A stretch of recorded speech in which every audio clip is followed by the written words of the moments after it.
And of course, George Orwell's 1984, because they have no sense of irony. They're always trying to censor this one. That was Maryland Congressman Jamie Raskin, March 23, 2023, on the House floor. For Democrats like Congressman Raskin, the topic was book banning.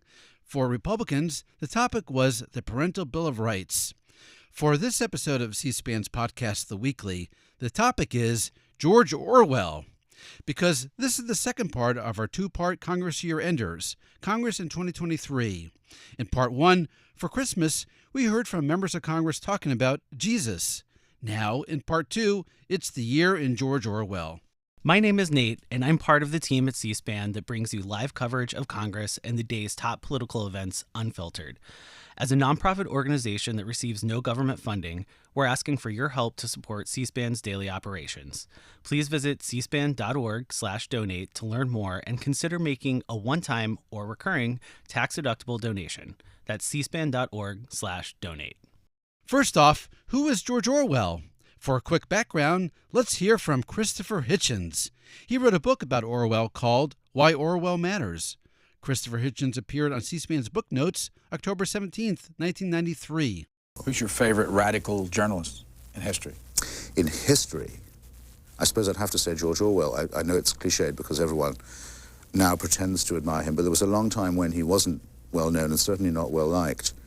And I think it shows in his prose, and it's those bits of his prose that I admire. Did he go to Baylor? No, he didn't go to university at all. Nor did my living favourite, Gore Vidal, go to college either. And I've always thought that's a good counsel to people who think that credentials are everything. You don't have to do any of that. Orwell went to a privileged public school, but he then went off to be, again, because of the poverty of his family, went off to be a colonial policeman in Burma. What did you like about George Orwell? Well, again, not to sound too conventional about it, I think he really would follow logic and honesty to their full conclusion. I mean, he would not be deflected by the fact that this might offend someone he knew or some cause with which he was associated, or more important, I mean, wouldn't even discompose himself. In other words, he thought, okay, if I don't like this conclusion, I'm still sticking with it if it's been arrived at honorably. It sounds like an easy thing to do or to say, but it's actually very hard to live by, and I think he really did live by it. I thought he put up a good show for the left in his life at a time when it was in great difficulty because people were pressed very hard to say, look, if you're on the left, you must support the Soviet Union because it's endangered and it's encircled by fascism, so on, and you mustn't criticize it in public even if you have your doubts. And he said, no, that would be stupid. That would be giving up the thing that makes me a radical in the first place, which is the right to think for myself. And here's an example 2 years later of how George Orwell is cited in congressional debate. After the last few days, even the most naive American cannot hear those words, and I repeat, the UN Protection Force, without being sickened by its Orwellian name. That was Delaware Democratic Senator Joe Biden discussing Bosnia, July 19th, 1995. Now, let's fast forward 3 decades and get right to present-day 2023 and the U.S. Congress. A year full of George Orwell mentions in both chambers and from both parties. Let's return to how we opened with Maryland Democrat Jamie Raskin on March 23rd. It is amazing to me, thank you, Mr. Chairman, it's amazing to me to see politicians who oppose a universal violent criminal background check and who defend assault weapons after the massacres at Columbine, after Parkland, Florida, after Sandy Hook in Newtown, Connecticut, after Uvalde, after Santa Fe, Texas, that they are now going to keep America's children safe by banning The Handmaid's Tale in 1984. That wasn't the only mention of George Orwell that day in Congress. In fact, several others. Here's Congressman David Schweikert, Republican of Arizona.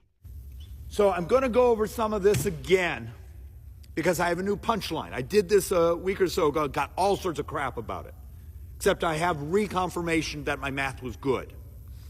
So let's actually take a look at the left's Inflation Reduction Act, which is the most Orwellian name in modern history. And here's a Democratic senator that same day, Majority Leader Chuck Schumer, citing George Orwell, and like Representative Raskin, he was talking book bans. As we speak, House Republicans are considering a sweeping piece of legislation that would nationalize school policy, endanger billions in nutrition funding, and accelerate the trend of book bans across the nation. The House Republican school control bill is Orwellian to the core. On June 8th, Senator Schumer hit that theme again. Today's announcement includes new community safety partnerships, initiatives to support the LGBTQI+ children and their mental health, and a dedicated response to the truly Orwellian trend of banning books across the country. Staying in the Senate, on April 26, Democrat from Rhode Island, Sheldon Whitehouse, reacted to then House Speaker Kevin McCarthy's plan for the debt and deficit. McCarthy calling this monstrosity the Limit, Save, Grow Act would make George Orwell blush. In reality, McCarthy's plan would result in unlimited carbon pollution, massive losses to the federal government and American families and businesses, and very likely crashes in whole sectors of the economy. Another single-day double blast of George Orwell in the House on July 18th from two different Republicans. First, here's Chip Roy of Texas. Energy, whole other thing. Wealthy people drive around in expensive electric vehicles, while climate czar John Kerry this week flies to China, spewing a trail of CO2 so he can go preach about the climate in China. You can't even make this up. Orwell would just be down here somewhere between laughing and crying. Then, Scott Perry of Pennsylvania. Look, I'm not a math whiz, self-admitted, but I can do arithmetic. We spent over $1 trillion in a month around this place.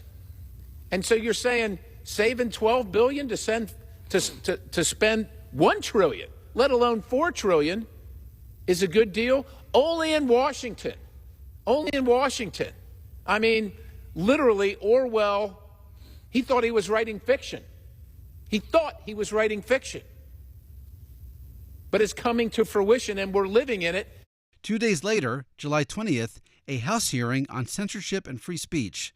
The main witness, independent presidential candidate Robert F. Kennedy, Jr. Here's Democratic Congressman from Virginia, Jerry Connolly. I've been in this Congress 15 years, and I never thought we'd descend to this level of Orwellian dystopia.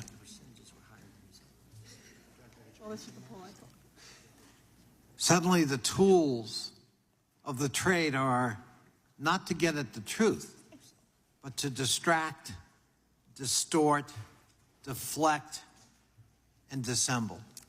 We heard George Orwell and dystopia again 2 months later, September 13th, from Louisiana Republican Congressman Mike Johnson, a month before he became Speaker. And it wasn't just the Hunter Biden laptop story. It was a lot of categories of things. It included negative information about the economy. It included people's opinions, conservatives' opinions about the efficacy of COVID vaccines and the lockdowns and how crazy that was and what they were doing to school children. All that stuff was censored.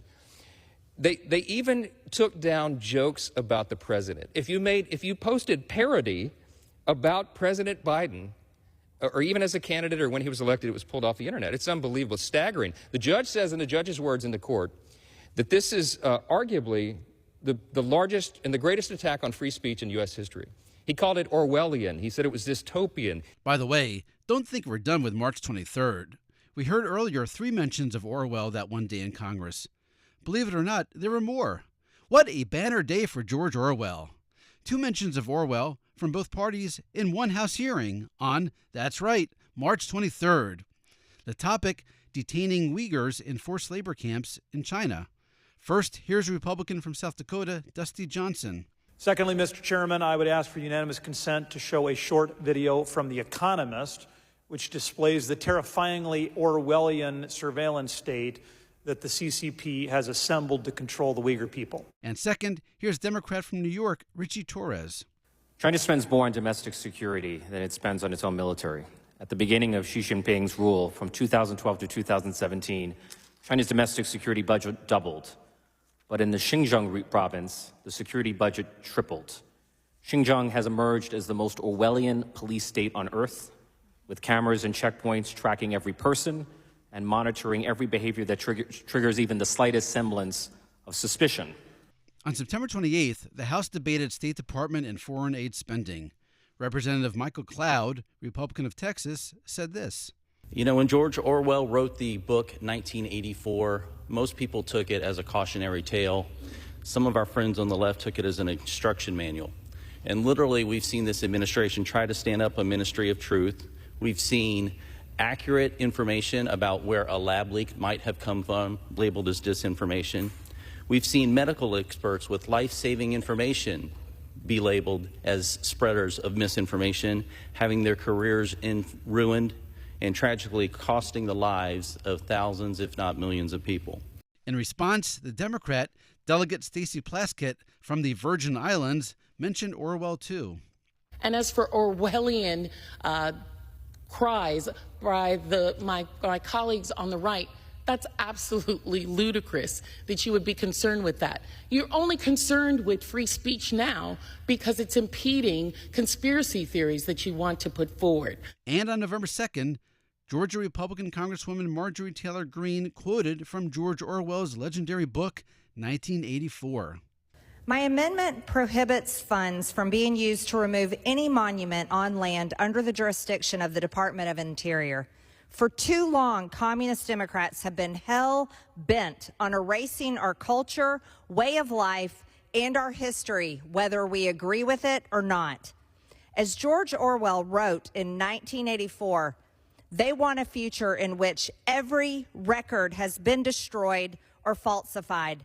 Every book has been rewritten. Every picture has been repainted. Every statue and street and building has been renamed. Every date has been altered. And that process is continuing day by day and minute by minute. And history has stopped. Nothing exists except an endless present in which the party is always right. In 2020, nearly 168 Confederate symbols were removed across the United States, many of which were violently torn down by radical BLM Antifa activists that burned American cities to the ground. Most recently, the statue of Confederate General Robert E. Lee that stood for nearly a century in Charlottesville, Virginia, was dismembered and melted down in a 2,250-degree furnace. The news media was quick to flood social media with video posts of the statue's head melting down in fire. This was the message.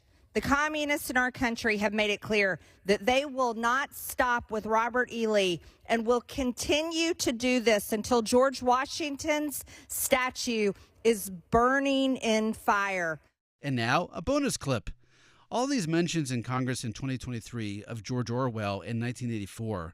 You might be curious, did anyone in Congress mention George Orwell and 1984 in 1984? Funny, we were wondering the same thing. And the answer is yes.